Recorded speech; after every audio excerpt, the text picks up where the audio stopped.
цифровой рентгеніміз бар, ЭКГ аппаратымыз бар, және де шағын УЗИ түсіретін аппаратымыз бар. Автобустың ішіндегі кішігірім поликлиника.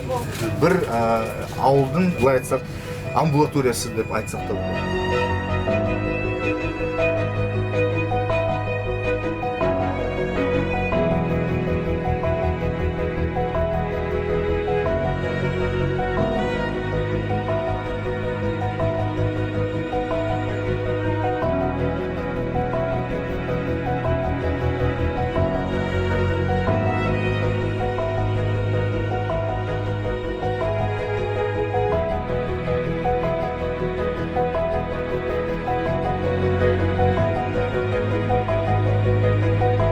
Адам үшін ең үлкен біреу жүрек жақсы жұмыс істесе, бәрі де жақсы жұмыс істейді.